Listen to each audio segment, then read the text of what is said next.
ಭೀಮೇಶ್ವರ ಭಜನಾ ಮಂಡಳಿ ಶಿವಮೊಗ್ಗ, ಶ್ರೀ ಮಂಜುನಾಥ್ ವಿ ಶೇಟ್, ಶ್ರೀಮತಿ ಶೋಭಾ ಎಂ ಶೇಟ್ ಮತ್ತು ತಂಡದವರಿಂದ ಸಾಯಂಕಾಲ ಸಾಂಸ್ಕೃತಿಕ ರಸಮಂಜರಿ ಕಾರ್ಯಕ್ರಮ, ಭಕ್ತರಸಮಂಜರಿ ಕಾರ್ಯಕ್ರಮ, ದೈವಜ್ಞ ಕಲ್ಯಾಣ ಮಂಟಪ, PB ರೋಡ್, ದಾವಣಗೆರೆ. ದೈವಜ್ಞ ಬ್ರಹ್ಮಣ ಮಠಾಧೀಶ್ವರರಾದ ಪರಮಪೂಜ್ಯ ಶ್ರೀ ಶ್ರೀ ಸಚ್ಚಿದಾನಂದ ಜ್ಞಾನೇಶ್ವರ ಭಾರತಿ ಮಹಾಸ್ವಾಮಿಗಳವರ ಹಾಗೂ ತತ್ಕಾಲ ಕಮಲದ ಸಂಜಾತರಾದ ಪರಮಪೂಜ್ಯ ಶ್ರೀ ಶ್ರೀ ಸುಜ್ಞಾನೇಶ್ವರ ಭಾರತಿ ಮಹಾಸ್ವಾಮಿಗಳ ಚಾತುರ್ಮಾಸ ನಡೀತಾ ಇದೆ. ರಾಜ್ಯದಾದ್ಯಂತ ದೈವಜ್ಞರನ್ನು ಆಹ್ವಾನಿಸಿ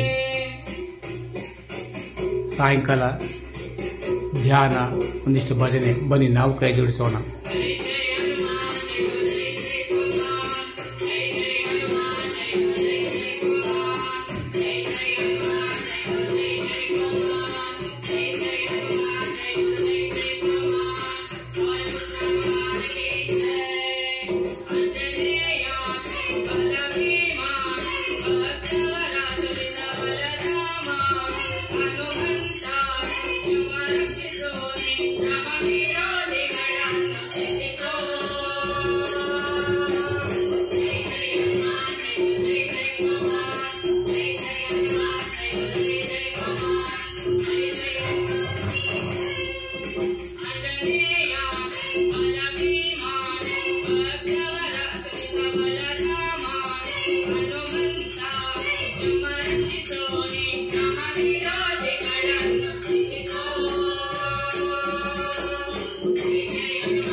Yeah.